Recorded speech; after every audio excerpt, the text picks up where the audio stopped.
Hello students, class 12th chapter 2 electrostatic potential and capacitance.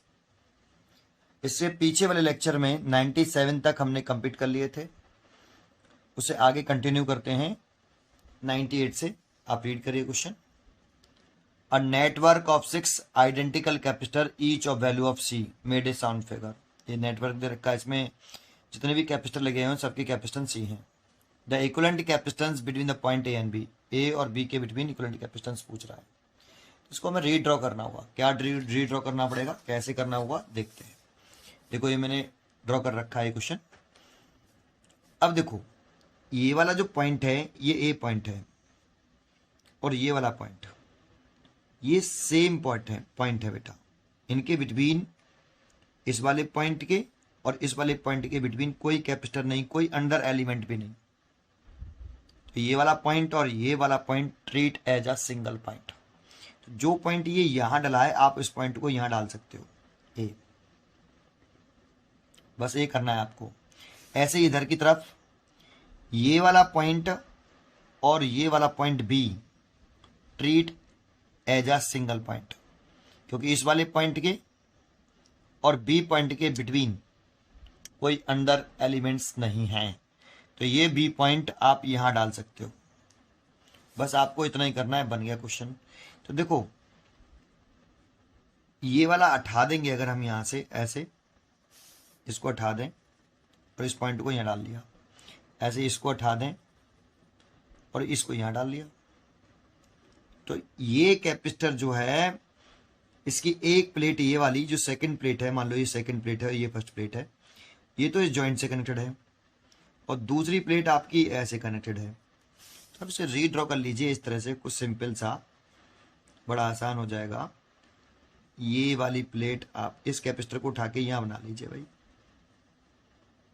ये point A हो गया, ये कैपेसिटर हो गया, ये पॉइंट बी हो गया और ये वाला कैपेसिटर आपका सी, ये वाला एक कैपेसिटर हो गया और इस वाले कैपेसिटर को आप यहां लगा लीजिए बेटा। बस हो गया काम हमारा। ये देखो ये पॉइंट बी और ये पॉइंट ए, ये रीड्रॉ कर लिया हमने भाई। इस कैपेसिटर की ये वाली प्लेट डायरेक्टली बी से कनेक्टेड है और ये वाली प्लेट इस जॉइंट से है। तो देखो ये वाली प्लेट तो इस जॉइंट से रही और ये वाली प्लेट बी से कनेक्टेड हो गई। ए और बी से क्या कर दीजिए, आप बैटरी लगा दीजिए भाई। ए और बी से आप बैटरी लगा दीजिए, ऐसे है ना। तो यहां से पॉजिटिव चार्ज है, ये जाएगा यहाँ के 3 पार्ट में डिवाइड होगा। एक इधर जाएगा, एक इधर जाएगा, एक इधर जाएगा, प्लस पॉजिटिव एंड पॉजिटिव। ऐसे ही पहले नेगेटिव को कर लें। यहाँ पे आके चार्ज आपका एक नेगेटिव, ये नेगेटिव और ये नेगेटिव, ठीक है। तो ये चार्ज डिवाइड हुआ, ये ऐसे जा रहा है, +2 माइनस आ जाएगा। यहाँ पे आके द्वारा से 2 पार्ट में डिवाइड होगा, माइनस से प्लस एंड माइनस से प्लस, यहाँ डिवाइड हो रहा है। यहाँ पे द्वारा से ये मीट कर जाएगा भाई। ऐसे इधर से ये माइनस, ये दोनों इधर से चार्ज आएगा, इधर से आएगा, मीट करेगा। इस वाले माइनस से ये प्लस या इस वाले माइनस से भी ये प्लस, सिंपल। अब देखो ये दोनों कैपेसिटर किस में है, पैरेलल में है, और ये दोनों भी किस में है, पैरेलल में है। तो देखो सी और सी का पैरेलल होता है 2C और ये सब सी के हैं, ये सारे सी के थे, सी कैपेसिटेंस था सबका। तो पैरेलल में कर देंगे 2C हो जाएगा। तो एक नया डायग्राम बना देता हूँ। देखो यहाँ ये हो गया 2C कैपेसिटेंस, इनका कॉम्बिनेशन करके ये ऐसे ही रहने दो भी सी, ये भी सी, और इन दोनों का कॉम्बिनेशन करके ये भी हो गया 2C। ये पॉइंट बी था, ये पॉइंट ए, यहां से चार्ज एंटर कर रहा था, यहां से लीव। ये आपका प्लस है, ये माइनस, ये प्लस, ये माइनस, साइन चेंज नहीं होते, जैसे हैं वैसे बना दो। ये देखो अब यहाँ पे चार्ज डिवाइड हो रहा है 2 पार्ट में ऐसे, और यहाँ पे चार्ज ऐसे चलेगा। ये चार्ज सेम रहेगा इन दोनों में और ये चार्ज इन दोनों में सेम रहेगा। तो चार्ज सेम रहता है तो सीरीज कॉम्बिनेशन में देखो ये दोनों सीरीज में आ गए और ये दोनों भी सीरीज में आ गए। तो अगर हम C का और 2C का सीरीज करें तो 1/C dash 1/C plus 1/2C, 2C LCM ले लें तो 2 प्लस 1 दैट मीन्स 3/2C, लेकिन ये 1/C डैश निकला है तो C dash is equal to 2C/3। तो इन दोनों का कॉम्बिनेशन करके एक बना दें और इन दोनों का कॉम्बिनेशन करके एक बना दें। तो एक नया डायग्राम और बना लें कि भाई इन दोनों का कॉम्बिनेशन करके एक बना दिया और इन दोनों का कॉम्बिनेशन करके ये हमने एक बना दिया। यहाँ से एंटर कर रहा है, यहाँ से चार्ज लीव कर रहा है। तो ये आया 2C/3 और ये भी आया 2C/3, ये प्लस ये माइनस, ये प्लस ये माइनस। अब देखो यहाँ चार्ज दो पार्ट में डिवाइड हुआ ऐसे, तो ये दोनों किसमें पैरेलल में, तो पैरेलल कर लीजिए। तो टोटल कैपेसिटेंस आ जाएगा C equivalent is equal to 2C/3 plus 2C/3, तो 4C/3। C equivalent is equal to 4C/3। ठीक है, तो ये आपको चॉइस हो गई इसकी, देखिए 4C/3 डी चॉइस। तो 98 का जो आंसर हुआ डी, 98 का डी इज राइट आंसर।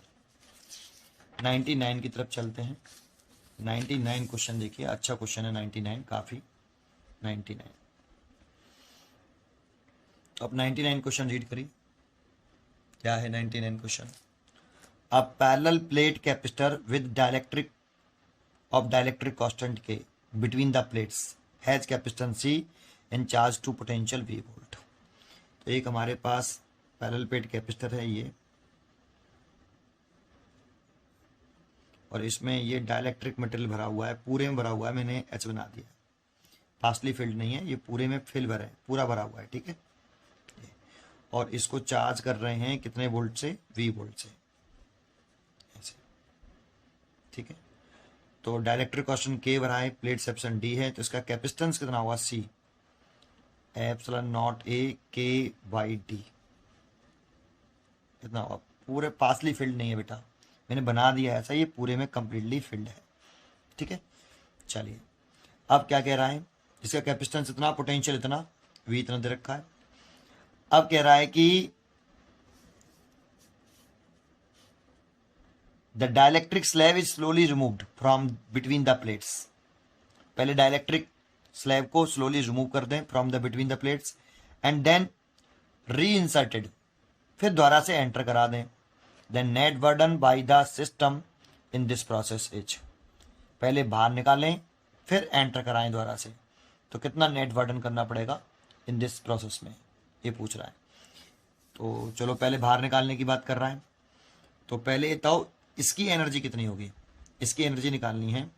तो इसकी एनर्जी U1 कह लें बेटा, तो U1 है कितनी, UI कह लेते हैं, इनिशियल कह लेते हैं, हाफ CV², इसी का कैपेसिटेंस, इसी का पोटेंशियल डिफरेंस। तो हाफ C की वैल्यू ये रही है ना, इस C की वैल्यू है एप्सिलॉन 0 K/D। तो इसका C लिख लेता हूँ, चलो CV² रहने देता हूँ UI, लेकिन ध्यान रखना कि C की वैल्यू ये है।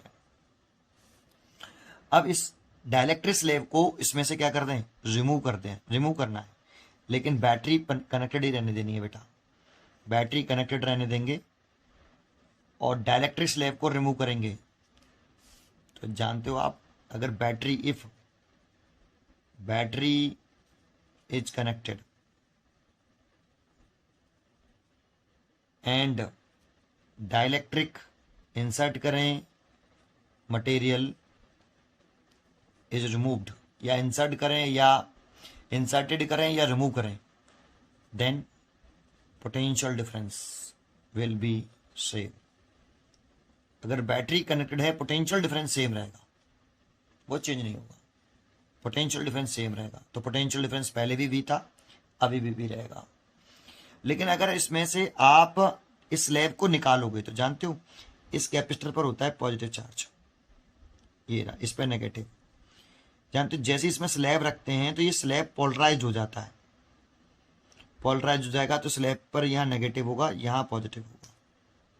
देखो थोड़ा सा बड़ा करके दिखाऊं, ये स्लैब है, ये तो कैपेसिटर है, इस पर पॉजिटिव चार्ज है, ये नेगेटिव चार्ज है, ऐसे।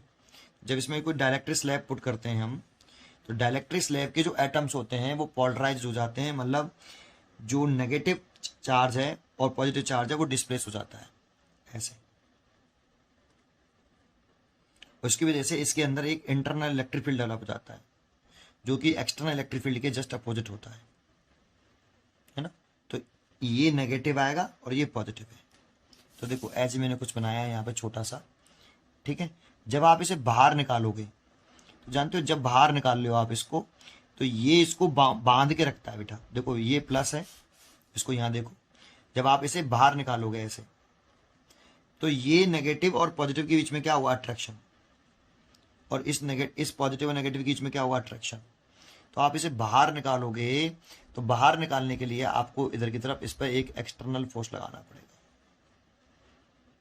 इसे बाहर निकालने के लिए इस अट्रैक्टिव फोर्स लगा रहा है ये, तो इस पर बाहर निकालने के लिए आपको एक क्या लगाना पड़ेगा, एक्सटर्नल फोर्स लगाना पड़ेगा। तो ये तो आपको इस स्लैब को बाहर निकालने में स्लैब पर वर्क डन करना पड़ेगा। तो आपको लिखना पड़ेगा यहाँ पर कि पहले स्लैब इससे रिमूव कर रहे हो ना आप, तो कितना वर्क डन करना पड़ा पहले ये तो पूछ रहा है। तो इसकी पोटेंशियल एनर्जी कितनी हो जाएगी रिमूव करने के बाद, तो पोटेंशियल एनर्जी हो जाएगी हाफ,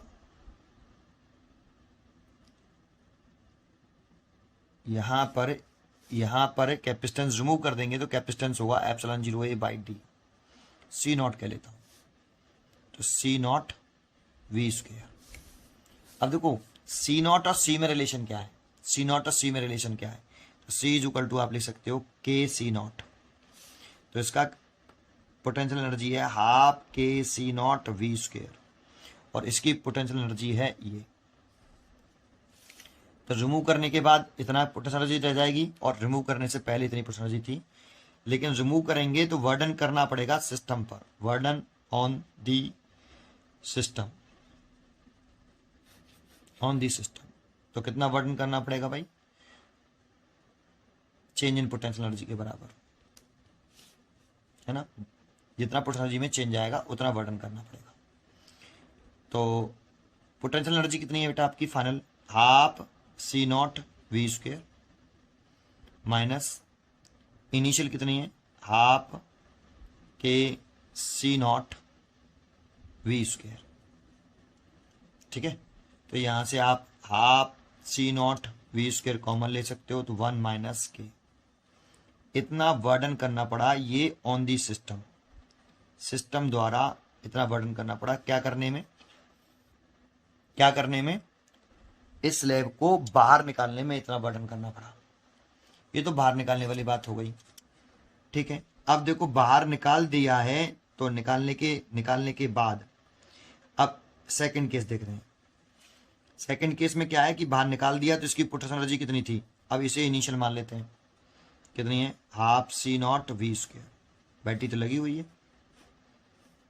अब इसमें डाइलेक्ट्रिक स्लैब को अब इंसर्ट करना है। जानते हो जब डाइलेक्ट्रिक स्लैब को इंसर्ट करेंगे, तो डाइलेक्ट्रिक स्लैब को जब इंसर्ट कर रहे हैं इस कैपेसिटर में ऐसे, तो डाइलेक्ट्रिक स्लैब को जैसे इंसर्ट करेंगे तो इसमें नेगेटिव डेवलप होगा, इस पे पॉजिटिव। तो अब इसके बीच में अट्रैक्शन होगा ऐसे, पहले ये नीचे की, अब ये नीचे की तरफ खींचेगा इसको, तो एक्सटर्नल फोर्स नहीं लगाना पड़ेगा, ये इसको खुद खींचेगा। ये इलेक्ट्रिक फील्ड, ये जो पॉजिटिव चार्ज वाला इलेक्ट्रिक फील्ड है, इसको नीचे की तरफ खींचेगा। पहले जब बाहर निकाल रहे थे तो आपको देखो ये फोर्स जैसे जैसे बाहर निकालते जाओगे, आप इस प्लेट को बाहर निकालते जाओगे, तो ये फोर्स ऐसे टिल्ड होता जाएगा, टिल्ड ऐसे। तो इन दोनों का नेट रिजल्टेंट आएगा नीचे की तरफ, ये इलेक्ट्रिक फील्ड लगाएगा। तो इस इलेक्ट्रिक फील्ड के अगेंस्ट आपको ऊपर की तरफ एक्सटर्नल फोर्स लगाना पड़ेगा। तो इसलिए इस सिस्टम पर एक्सटर्नल सोर्स द्वारा वर्डन करना पड़ेगा। लेकिन यहाँ पर जब आप इसे इंसर्ट कराओगे तो यहाँ इलेक्ट्रिक फील्ड ही इसे खींच लेगा, इलेक्ट्रोस्टैटिक फोर्स। तो यहाँ पर आपको एक्सटर्नल फोर्स नहीं लगाना पड़ेगा इस डाइलेक्ट्रिक स्लैब को जब इसमें आप इंसर्ट करोगे तब, ठीक है। तो इसमें डाइलेक्ट्रिक स्लैब को जब इंसर्ट करते हैं तो यहाँ वर्डन बाय द सिस्टम है, सिस्टम खुद वर्क डन करेगा, सिस्टम पर वर्क डन नहीं किया जाएगा। स्लैब पर कोई एक्सटर्नल फोर्स हमें लगाना नहीं पड़ेगा, सिस्टम खुद ही वर्क डन कर लेगा। तो देखो इस वाली सिचुएशन में आपने डाइलेक्ट्रिक स्लैब इसमें पुट कर दी, ऐसे एंटर करा दी।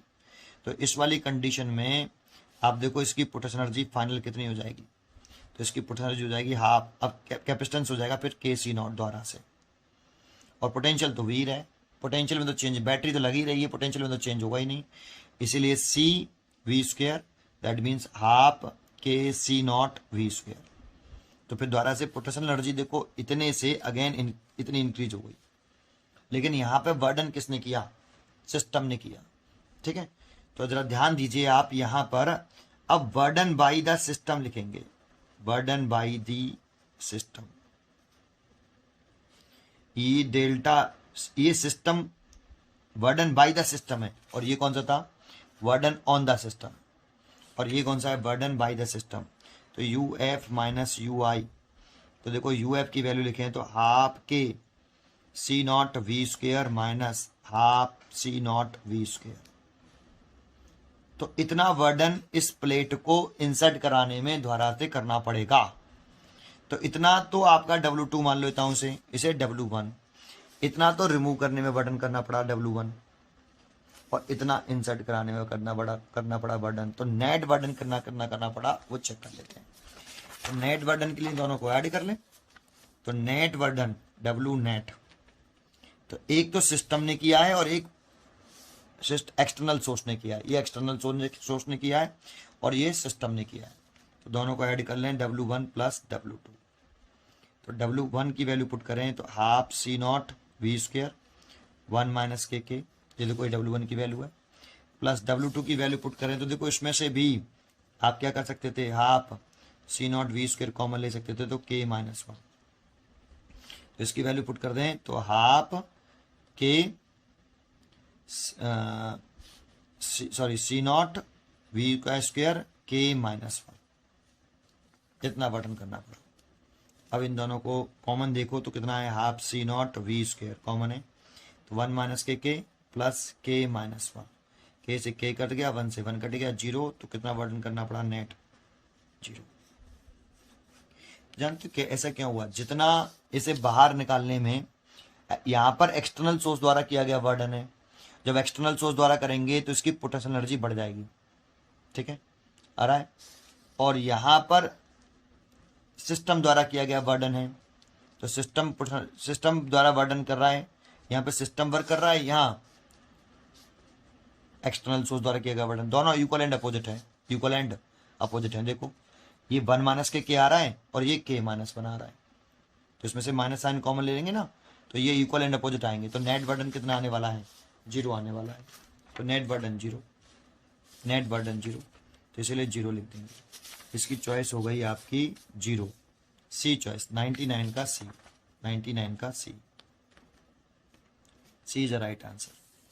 ठीक है, अगला क्वेश्चन देखते हैं 100 क्वेश्चन देखिए बेटा। If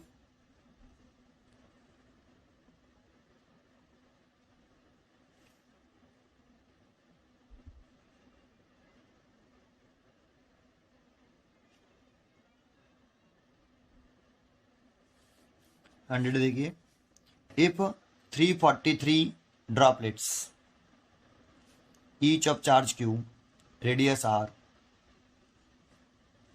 are combined to form a big drop, then the potential of big drop as compared to small drop will be। ये क्वेश्चन मैं कई बार करा चुका हूं, मैं इसका सीधा आपको इस तरह से, कभी कहता है कि एक ड्रॉपलेट है, सेम रेडियस की हैं ये, और उन पर सेम चार्ज है, ये ध्यान रखना। ऐसी कितनी ड्रॉप है, बहुत सारी ड्रॉपलेट है, लेकिन सबकी रेडियस सेम है और सब पे चार्ज भी सेम है, और इन सबको मिला के एक बड़ी ड्रॉपलेट बना रहा है। ये पहली ड्रॉपलेट, ये दूसरी ड्रॉपलेट, ये 3 ड्रॉपलेट, ये NV ड्रॉपलेट।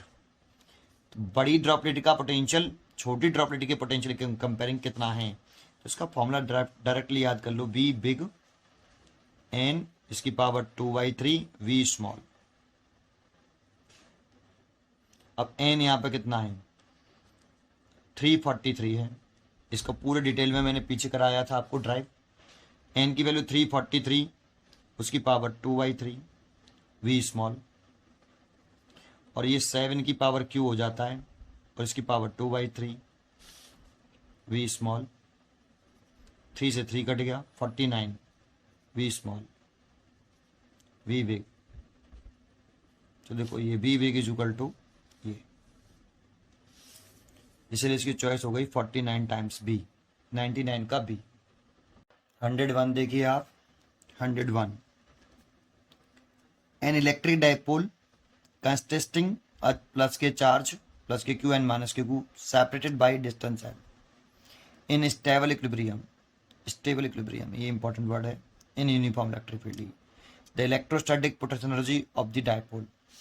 देखो एक तो आपको डाइपोल की पोटेंशियल एनर्जी का फॉर्मूला याद होना चाहिए। डाइपोल की पोटेंशियल एनर्जी है बेटा, देखो एक चार्ज की होती है पोटेंशियल एनर्जी, एक कंडक्टर की होती है, एक कैपेसिटर की होती है, और एक charge of the system, two charge of the system की होती है ना, सिस्टम ऑफ टू चार्जेस की होती है। तो ये डाइपोल की है, सबके लिए अलग अलग होती हैं, डाइपोल की पोटेंशियल एनर्जी है।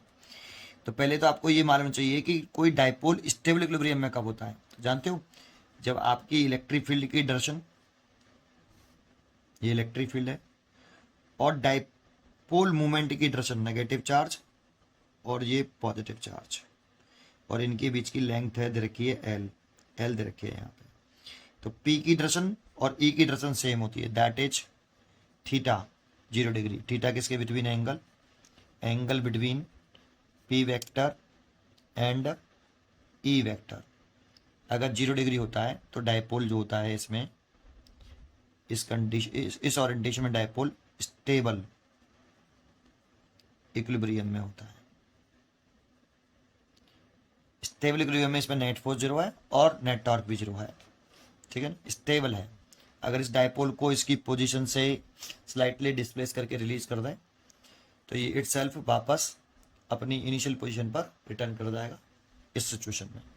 अनस्टेबल इक्विलिब्रियम में कब होता है, जब थीटा 180 डिग्री होता है। अगर डाइपोल मोमेंट P और E के बिटवीन 180 डिग्री है तो डाइपोल अनस्टेबल इक्विलिब्रियम में होता है, ठीक है। और इसी कंडीशन में आपसे पोटेंशियल एनर्जी पूछ रहा है, electrostatic potential energy of the dipole कह रहा है बेटा, इस पे ध्यान दीजिए, डाइपोल की पोटेंशियल एनर्जी कह रहा है। तो इसका फॉर्मूला होता है U बराबर माइनस का PE कॉस थीटा, और यहाँ थीटा P और E के बिटवीन एंगल है, तो फॉर्मूला पुट कर दें तो माइनस का PE कॉस 0 डिग्री, और कॉस 0 की वैल्यू 1, तो माइनस का PE। लेकिन P is a dipole movement, तो लिखते हैं magnitude of either charge, magnitude of either charge into distance between two charges, distance between minus के क्यू एंड प्लस के क्यू, ये होता है, ठीक है। थोड़ी सॉरी, थोड़ा सा कट गया, कोई बात नहीं। देखो आपको दोबारा से रिपीट कर देता हूँ। Potential energy of dipole U equal to minus के P कॉस थीटा, ये तो फॉर्मूला होता है, लर्न करना पड़ेगा। डाइपोल की पोटेंशियल एनर्जी एक होती है सिस्टम ऑफ टू चार्जेस की पोटेंशियल एनर्जी, और एक होती है कैपेसिटर की पोटेंशियल एनर्जी हाफ CV², वो कैपेसिटर की होती है, या कंडक्टर की भी कह सकते हो, है ना। तो ये डाइपोल की पोटेंशियल एनर्जी का फॉर्मूला है। P और E के बिटवीन थीटा 0 डिग्री है, स्टेबल इक्विलिब्रियम में थीटा 0 डिग्री होता है, और अनस्टेबल कहता है तो थीटा 180 डिग्री रखते हैं, ठीक है। तो यहाँ पे 0 रख दिया तो इतना आ गया। और डाइपोल मोमेंट P का फॉर्मूला होता है magnitude of either charge into distance between minus के क्यू एंड प्लस के क्यू। तो magnitude of either charge, magnitude ही लिखना है ओनली क्यू, और उनके बीच की सेक्शन एल, तो ये क्यू एल हो गया। तो यहाँ पुट कर दें अगर हम, तो हम ले सकते हैं P की वैल्यू पुट कर दें तो QLE, इतना वर्ड, इतनी पोटेंशियल एनर्जी होगी बेटा, इसलिए चॉइस हो जाएगी इसकी QLE प्लस का नहीं, माइनस का QLE, सी चॉइस, एक 101 की सी इज द राइट आंसर, ठीक है। अगला क्वेश्चन देखते हैं इसमें ही, 102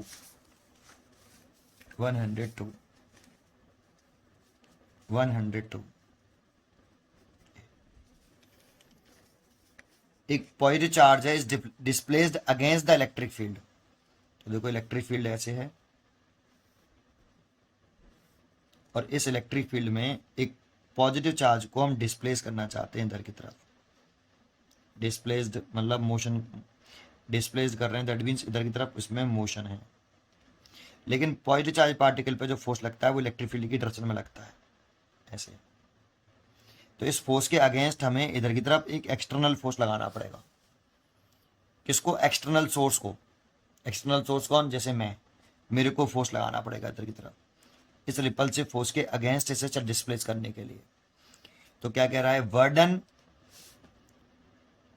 work will be done by electric field on the charge ना, यहाँ पे वर्डन इलेक्ट्रिक फील्ड नहीं कर रहा, वर्डन एक्सटर्नल सोर्स द्वारा किया जा रहा है, किस पर, चार्ज पर, ठीक है, क्योंकि इसको ऐसे मूव करा रहे हैं इलेक्ट्रिक फील्ड के अपोजिट डायरेक्शन में, और इलेक्ट्रिक फील्ड इस पर फोर्स लगा रहा है इधर की तरफ, तो इस पर फोर्स इलेक्ट्रिक फील्ड तो इधर लगा रहा है, लेकिन इसको इधर की तरफ मूव कराने के लिए एक्सटर्नल सोर्स द्वारा इस पर वर्डन करना पड़ेगा इलेक्ट्रिक फील्ड के अगेंस्ट मूव कराने में, इसीलिए चॉइस तो रॉन्ग हो गई। The intensity of electric field decreases, ये तो मतलब ही नहीं है।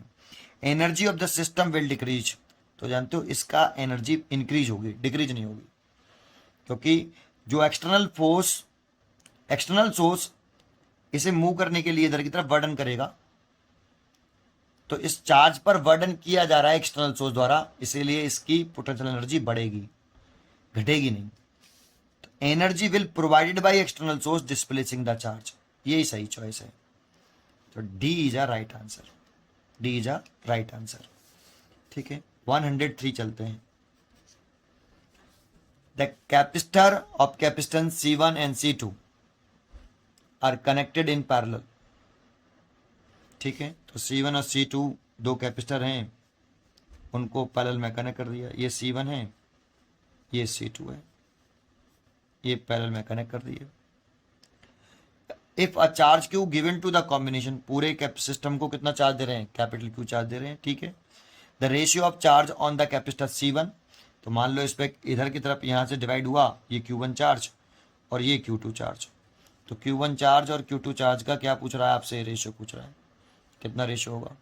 जैसा कि हम जानते हैं कि पैरेलल कॉम्बिनेशन में पोटेंशियल डिफरेंस सेम रहते हैं, तो इसका अगर पोटेंशियल डिफरेंस V1 है, इसका V2 है, पैरेलल कॉम्बिनेशन में कनेक्टेड हैं, तो इनके पोटेंशियल डिफरेंस बराबर होंगे, और पोटेंशियल डिफरेंस बराबर है तो Q is equal to CV से V is equal to Q/C।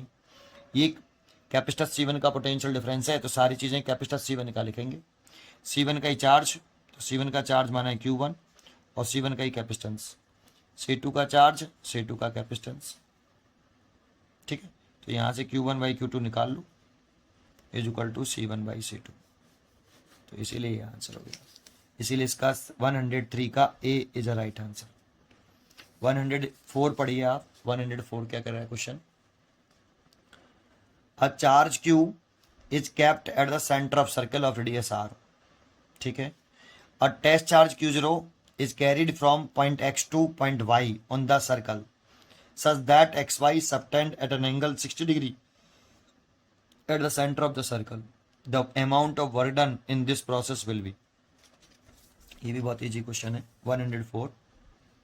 इस तरह के क्वेश्चन तो मैं कई करा चुका हूं आपको पीछे। एक ये सर्कल है भाई, ठीक है, सर्कल है बेटा, और इसके सेंटर पर कैपिटल Q चार्ज प्लेस कर रहा है, ये सेंटर पे चार्ज रखा हुआ है, ठीक है। तो अगर सेंटर पे चार्ज रखा हुआ है, तो अगर यहाँ पे एक पॉइंट लाई कर रहा है A और यहाँ पर एक पॉइंट लाई कर रहा है B, और ये दोनों पॉइंट इस जगह पर 60 डिग्री बना रहे हैं, ठीक है, बनाने दो, ये डिस्टेंस आ रहा है, ये डिस्टेंस आ रहा है, तो इस पॉइंट चार्ज की वजह से क्या A पॉइंट पर और B पॉइंट का पोटेंशियल सेम नहीं होंगे। Due to this point charge A point का पोटेंशियल निकालें, ड्यू टू इसी वाले पॉइंट चार्ज की से बी पॉइंट का पोटेंशियल निकालें, सेम पोटेंशियल, तो ये इक्यू पोटेंशियल सरफेस होगा।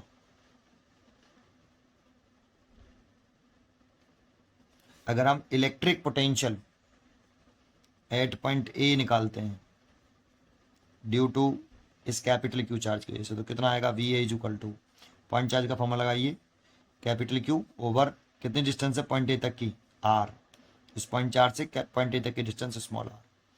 ऐसे ही आप इलेक्ट्रिक पोटेंशियल निकालते हो एट पॉइंट बी पर ड्यू टू कैपिटल क्यू, तो V B 1/4πε0 capital Q charge, capital Q और बी पॉइंट के बीच की शॉर्टेस्ट सेपरेशन, यहाँ पर कैपिटल क्यू और ए पॉइंट के बीच की शॉर्टेस्ट सेपरेशन है ना, तो कैपिटल क्यू और बी पॉइंट के बीच की शॉर्टेस्ट सेपरेशन देखोगे तो कितनी है, यहाँ पर भी आ रही है, कैपिटल क्यू और बी पॉइंट के बीच की shortest separation R, so V A और बी बी कहते हैं इक्वल है। अब क्वेश्चन में ये कह रहा है कि एक टेस्ट चार्ज है Q0, उसको x और से y, ये पॉइंट ए और बी नहीं है, x और y है, x माना है, ये y माना है, तो इसे x कर दो, इसे y कर दो भाई, इसे vx कह लो, इसे vy, तो एक क्वेश्चन में कह रहा है आपसे कि चार्ज Q0 को x से पॉइंट y तक मूव कराने में कितना वर्डन करना पड़ेगा। एक टेस्ट चार्ज है Q0, और जानते होंगे आप कि इक्वी पोटेंशियल सरफेस पर एक पॉइंट से दूसरे पॉइंट तक मूव कराने में किया गया वर्डन ऑलवेज जीरो होता है। तो वर्क डन मूव करना है x से y तक, यहाँ पे मूविंग चार्ज लिखते हैं, यहाँ पे कौन सा फॉर्मूला लिखते हैं, मूविंग चार्ज। ये फॉर्मूला लगा रहा हूँ, ये फॉर्मूला याद रखिए। कभी भी आपको एक चार्ज को एक पॉइंट से दूसरे पॉइंट तक ले जाने में वर्डन पूछे, किसी पॉइंट चार्ज को एक पॉइंट से दूसरे पॉइंट तक मूव कराने में वर्डन पूछे, तो x से y तक मूव कराने में कितना वर्डन, तो जिस चार्ज को मूव कराए उस चार्ज को यहाँ लिख लीजिए, विद साइन लिखना पर, ठीक है, विद साइन। और x से y तक जा रहा है तो y is a final point, final point का पोटेंशियल माइनस इनिशियल पॉइंट का पोटेंशियल। और आप यहाँ देख रहे हो कि x और y का पोटेंशियल कैसा है, सेम है, और पोटेंशियल सेम है, तो पोटेंशियल डिफरेंस कितना हो गया, जीरो, तो वर्डन कितना आ गया, जीरो। सो वर्डन जीरो आएगा, इसीलिए आंसर हो गया जीरो, सी 104 का सी, 104 का सी इज अ राइट आंसर। 105 की तरफ चलते हैं। अगर हम 105, तो क्वेश्चन पढ़िए 105। A parallel plate capacitor is charged to V volt by battery. The battery is disconnected and separation between the plate is half. The new potential difference across the capacitor will be. देखो यहाँ एक पहले ये plate separation है इसकी D, और plate area A, battery connected है, इसका पोटेंशियल डिफरेंस है V। अब बैटरी डिस्कनेक्ट कर दी है, बैटरी डिस्कनेक्ट कर दी और प्लेट सेपरेशन आधी कर ली, लेकिन एरिया नहीं चेंज किया है, प्लेट सेपरेशन हाफ कर ली है D/2। तो पोटेंशियल डिफरेंस पे क्या इफेक्ट पड़ेगा ये पूछ रहा है, बैटरी डिस्कनेक्ट करी है। तो आपको मालूम होना चाहिए कि if battery is disconnected then charge will remain same. तो बैटरी आप हटा दोगे तो चार्ज सेम रहेगा, और बैटरी कनेक्टेड रखोगे तो पोटेंशियल डिफरेंस सेम रहेगा। तो यहाँ बैटरी हटा दी है तो चार्ज सेम रहेगा। अगर इसका चार्ज Q0 है तो इसका भी Q है, तो ये दोनों इक्वल होंगे पहले नंबर पर। सर चार्ज सेम रहेगा, हमेशा पहले नंबर पर रूल लिखिए। अगर बैटरी कनेक्टेड रही रहती तो पोटेंशियल डिफरेंस सेम रहता, भले ही प्लेट सेपरेशन आधी कर देता वो, ठीक है। कैपेसिटेंस निकाल लीजिए बेटा, C0 इसकी ε0A/D, तो इस वाले केस में कितना हो जाएगा, C बराबर, कोई डायरेक्टरी मटेरियल तो भरा ही नहीं है, बस प्लेट सेपरेशन आधी कर दी है D/2। तो प्लेट सेपरेशन आधी कर दी तो आधी देखो D लिख रहे हैं, यहाँ D/2 कर दिया है, 2 पर पहुंच जाएगा, उसकी वजह से कैपेसिटेंस जो है 2 टाइम्स हो जाएगा। तीसरा पोटेंशियल डिफरेंस की बात करें तो V बराबर कितना, Q/C, अरे Q बराबर CV होता है, तो V इक्वल टू Q/C। तो ये जीरो लगा लेते हैं क्योंकि इसका सबका जीरो मानने हैं। इसका देखते हैं तीसरा, V बराबर कितना हो जाएगा, Q/C। भाई इसका सारी चीज़ें V0 है ना, ये सब मान लें, ठीक है बेटा। तो ये V0, तो V कितना हो जाएगा, नया पोटेंशियल डिफरेंस कह रहा है तो V डैश कह लेता हूँ इसको। तो Q तो सेम है, देखो Q और Q0 बराबर हैं, तो आप इसे Q0 लिख सकते हो, लेकिन जो C है वो 2C हो गया है, तो इसकी जगह पर आप क्या ले सकते हो बेटा, देखो ये पहले इनिशियल V था बेटा, यहाँ पे इनिशियल कितना है V, इसका V डैश मान लिया इसीलिए, तो आप इसका V मानिए पहले, ठीक है। तो कितना हो जाएगा, V/2। तो कैपेसिटेंस पोटेंशियल डिफरेंस नया जो होगा वो V/2 हो जाएगा, तो नया पोटेंशियल डिफरेंस इज V/2, ठीक है। तो नया पोटेंशियल डिफरेंस V/2। 105 का A, 105 का A। इस टाइप के क्वेश्चन भी मैंने पीछे बहुत सारे कराए हैं, बहुत सारे क्वेश्चन आए इस टाइप के, ठीक है। अब देखो ये दूसरा क्वेश्चन जो कह रहा है ये भी 106, ये भी बहुत ईजी क्वेश्चन है, पढ़ लीजिए एक बार क्वेश्चन, आंसर सेम अपने आप ही आ जाता है। A charge capital Q is uniformly distributed over the surface of spherical shell of radius r, है ना, ठीक है। The work done in bringing a test charge Q0 from centre to its surface edge. तो आपको मालूम होना चाहिए क्या, ये भी कई बार मैंने प्रॉपर्टी बता दिया आपको कि अगर कोई स्फेरिकल सेल है कंडक्टिंग, उसको चार्ज दे रहे हैं, वो चार्ज यूनिफॉर्मली डिस्ट्रीब्यूट है कैपिटल Q, तो इसके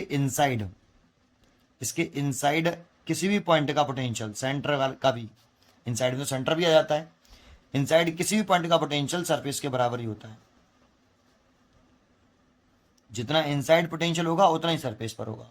सेंटर पर अगर 10 वोल्ट है तो सरफेस पर भी 10 वोल्ट, यहाँ 10 वोल्ट, यहाँ पर भी 10 वोल्ट, यहाँ भी 10 वोल्ट, सरफेस पर भी 10 वोल्ट। इनसाइड किसी भी स्फेरिकल कंडक्टर के इनसाइड पोटेंशियल कांस्टेंट रहता है, वी इनसाइड कांस्टेंट रहता है। कितना रहता है? सरफेस के बराबर रहता है। कितना रहता है? सरफेस के इक्वल रहता है। अब क्या कह रहा था? सेंटर से एक चार्ज को मूव करा रहा है। कौन से चार्ज को? क्यू नॉट को। कहाँ तक? सेंटर ओ से सरफेस तक, एस तक। तो चार्ज मूविंग वर्डन पूछ रहा है, ओ से एस तक कितना वर्डन करना पड़ेगा। मूविंग चार्ज लिखते हैं, अभी बताया था। और सरफेस से, सेंटर से सरफेस तक करा रहा है तो V S minus V O. लेकिन वी एस और वी ओ कैसे? इक्वल। तो वर्डन कितना? 0। ओ से टू एस 0, इसीलिए इसकी चॉइस भी 0। D choice is a correct answer. देखो ये कैपेसिटर के सारे क्वेश्चन मैंने आपको कंप्लीट करा दिए, इनके आंसर दे रखे हैं यहाँ पर, ठीक है। अब अगली थर्ड यूनिट, नेक्स्ट लेक्चर में मैं आपको थर्ड यूनिट के क्वेश्चन एमसीक्यू स्टार्ट कराऊंगा। कमेंट करके बताइए कि आपको ये क्वेश्चन सारे कैसे लगे। पढ़ते रहिए और खुश रहिए। मिलते हैं थर्ड यूनिट की एमसीक्यू की वीडियोज़ में। Thank you.